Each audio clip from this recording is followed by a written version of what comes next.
Hey there, TigerShark here. For this episode, I'm going to draw more characters in my style. Specifically, the Band of Boobs from the podcast Not Another D&D Podcast, also known as NADDPOD. So if you don't know, there are podcasts out there where people will record themselves playing Dungeons & Dragons together. That might not sound interesting to listen to, but it actually really is. Even if you're not a D&D fan or a player yourself, you might enjoy them.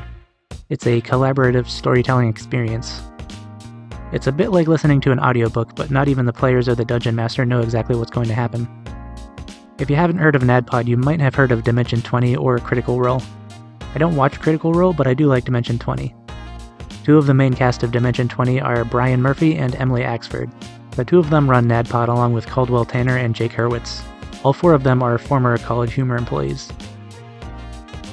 Brian Murphy is normally the DM for NADDPOD, and he does most of the editing. So today I'm going to illustrate the characters from NADDPOD's Campaign 1. The hook for this campaign is Welcome to the Campaign After the Campaign. The idea being that a team of heroes has already gone through the world of Bohemia and completed their quest. Then they disappeared, and the new team has to rise up and deal with the chaos that was left behind. First up is the character played by Jake Hurwitz. The character's name is Hard-One Surefoot. The bio on the NADDPOD wiki reads, As a child, Hard-One was raised by dwarves in the Iron Deep Dwarfenage. Hard-One is renowned at home for having dug further into Iron Deep Mountain than any dwarf or man before him. The strength required for this mining ability is evident in his 6'6" of muscle and beard.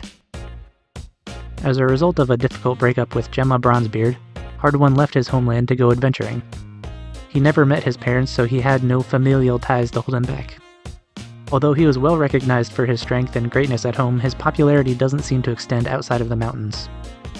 And that's all the bio says. Now, Hard-One is a bit of a macho man, but with deep-seated insecurities. He often boasts about non-existent sexual conquests and his physical prowess. His D&D class is a human fighter, as are pretty much all the characters Jake plays. He's actually quite an impressive warrior and a very strong and athletic man, but the dice don't always cooperate when actually playing the game, so he's often prone to making a fool of himself. He wields a great axe at first, eventually giving it away and getting what he calls the Queen's Hammer. He's not particularly intelligent, in fact he doesn't even know how to read at the start of the campaign. Despite his bravado and boisterous personality, he does have a good heart and he's a great hero. And here's a quick spoiler. Partway through the campaign, Hard-One ends up getting reincarnated as a half-elf.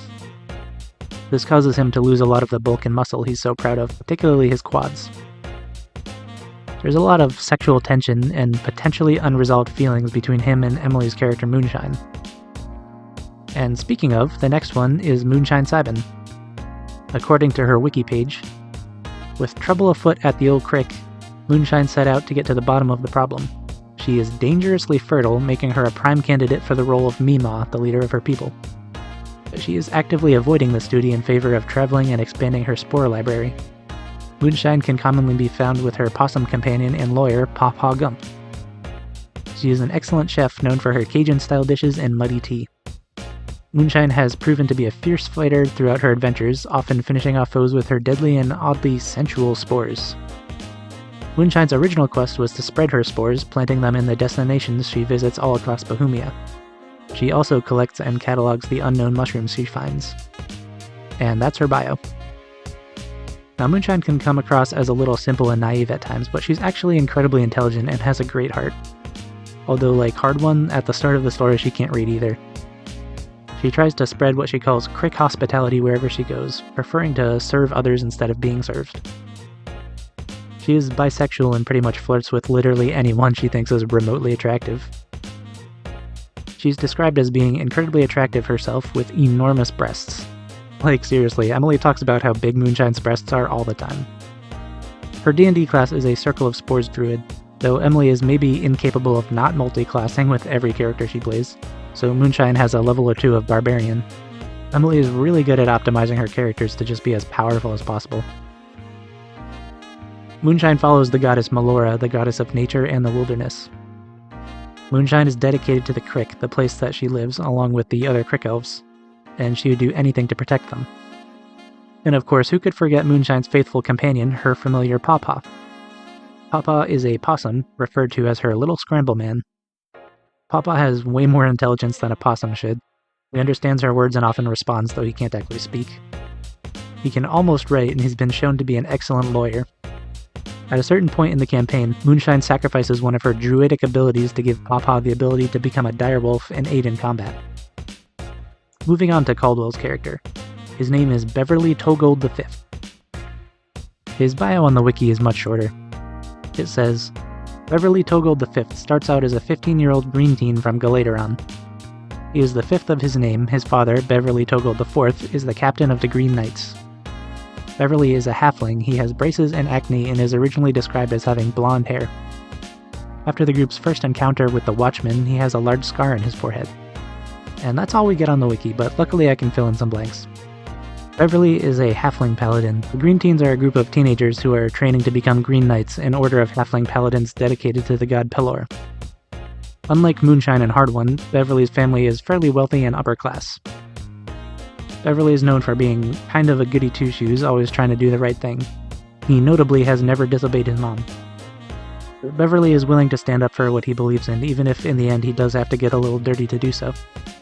He is arguably lucky, often rolling pretty terribly, but with the ability to re-roll natural ones. Beverly is wholeheartedly devoted to his friends and mentors, Moonshine and Hard One. He is gay and ends up in a relationship with his fellow green teen, Erlin. He has a habit of collecting dads, often finding older men he looks up to as father figures, chief among these being, of course, Balnor the Brave. You can't talk about the Band of Boobs without talking about Balnor. Balnor is a halfling knight who Beverly drew out of the deck of many things. I won't spoil his actual origin because that's a pretty big deal later on in the campaign. Here's what the wiki says about him. Balnor is a halfling with a white mustache and white hair. He has a very loyal, fatherly personality and can be timid at times. Balnor has a fondness for bland foods, especially tuna sandwiches, and avoids spicy things at all costs. Balnor is the noblest watcher of the bags and guards this position, his friends/new son, and the bags fiercely. He was first assigned to watch the bags during the fight against the Froghemoth. Balnor has proven himself to be quite capable in combat, serving the fell swoop to giants and giant snakes alike. And that's all from the wiki. Now, Balnor is not played as a normal character. He is an NPC that Brian Murphy controls. So he ends up being a bit more of a support character, so he doesn't take much spotlight away from the other characters. He was never intended to be a main character in the campaign, and he wasn't even a planned character at all. But his inclusion enhances the story so much it's hard to imagine it without him. So, skipping ahead past all the coloring and shading because I might make you sick by moving the camera around so much, here is my depiction of the Band of Boobs in my style. NADDPOD has multiple campaigns and mini-campaigns that they've done, so I think my plan right now is to go through all of those and draw all the characters they've done in my next few videos. So, this has been Drawing with TigerShark. I hope your day is improved and your life is spectacular. I have other channels and projects that I would love for you to check out. I have another channel called Okano Gaming where I post indie game reviews and satirical League of Legends content. I have an EP on Spotify called 5,555 Miles as my one-man band called Power Mouse. And finally, I have a clothing brand called Studio Duck Apparel featuring original artwork that I create myself. The links to these things will all be in the description.